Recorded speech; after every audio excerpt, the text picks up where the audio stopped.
Hello YouTube. Let's take a look at this M-1942 experimental jungle pack today.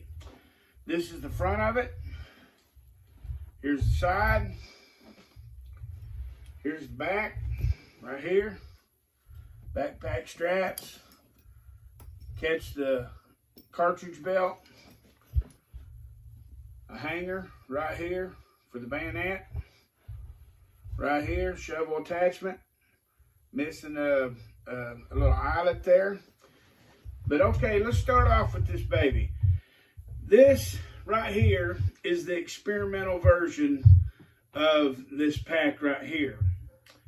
It weighs empty 34.5 ounces. So empty, it's a little over 2 pounds. Overall, it's 24 inches long or tall because it's sitting up like this. It's 13 inches wide from here to here, and it's about 9 inches thick this way here. Now notice, this pack here has a top compartment. This top compartment right here is about 4 inches by 6.5 inches by, of course, the 13 inches wide. Now, this thing is basically made up of 2 bags. Let me show you. You pull these straps out right here. The top flap will open up. And basically this pack is 2 parts. It has the bottom bag section right here, which is 20 inches deep. And then you have this top compartment bag. It has a zipper there. It has, look at that big 6-inch flange that it has, and then it reverts to about 3.5, and then it fades away to about 1 inch on each side. But that was designed to close down over the main flap, the main bag, to help keep the weather out. Now notice up here on top of this compartment, it has this little strip right here. Well, this strip here was to weave foliage and bushes from your surroundings to help camouflage yourself. Now, this here pack, let's look at the bottom. See the bottom? See how these cinch straps go? These were basically made, these cinch straps, where you could pull these things down real tight, and it would cinch the bottom up. And then it had these also compression straps on the side. You could pull these real tight to fit the load. Let me see if I can get them open for you. Give you an example here. Okay.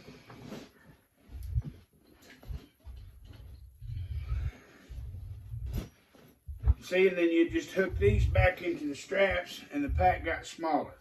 But these compression straps were made horizontally and vertically to cinch and compact the load that you were carrying.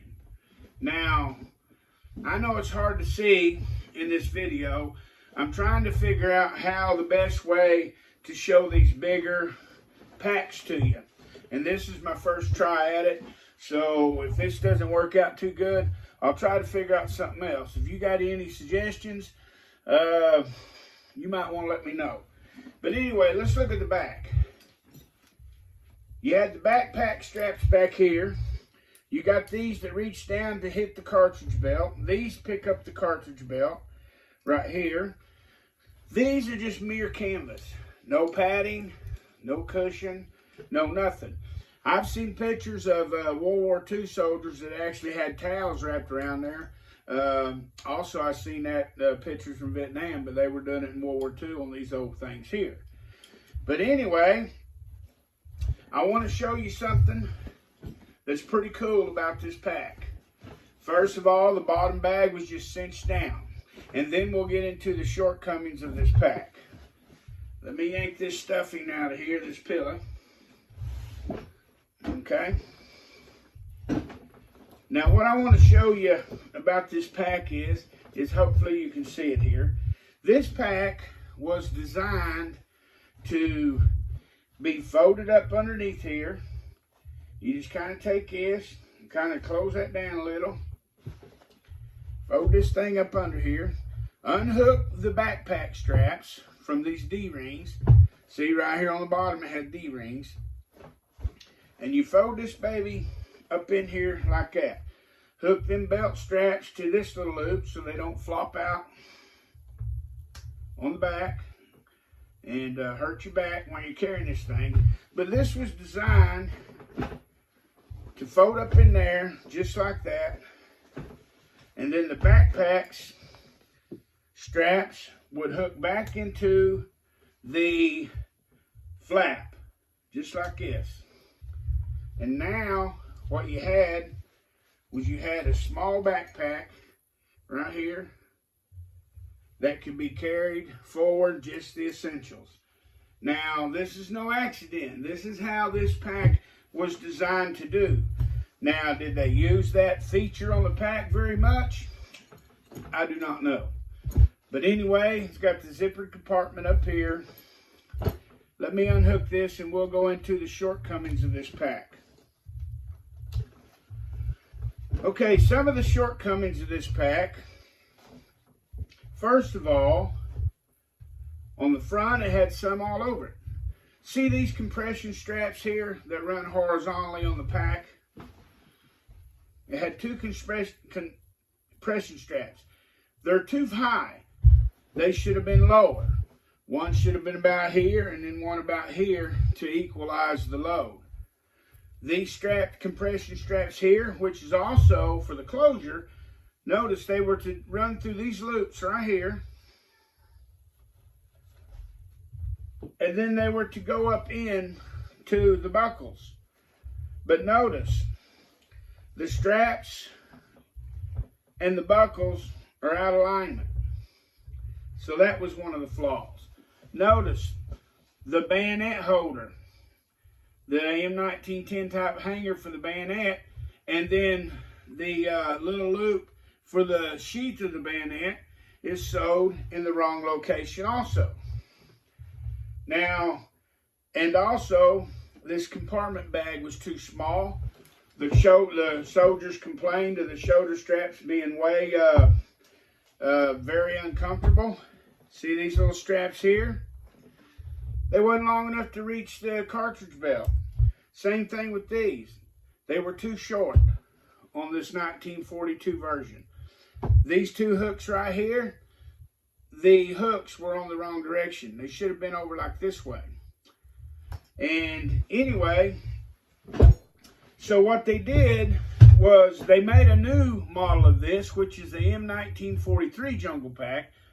I don't have one in my collection to compare it to, but I wish I did, because they were supposed to have fixed a lot of these features that this pack here had shortcomings. This pack here was made in the OD green like I have, and it was issued only in the Pacific to the Army troops. There are some Marines that could have these, but the camouflage version was mainly issued to the Marine Corps, and I'm sure just like that, there was probably a few Army troops that had it too. With this military gear, nothing's really definite and engraved in stone. People make a big deal about it sometimes, and I know there are things that was exclusive for certain branches, but sometimes equipment on the battlefield got switched around. I don't know if you can see it, but it's 1942. Made by the Atlanta Production Corporation. Thanks for watching the Web Gear Review, and I hope that some of this information would help you in your collecting of your items. Please hit subscribe and like. Thank you for watching the Web Gear Review.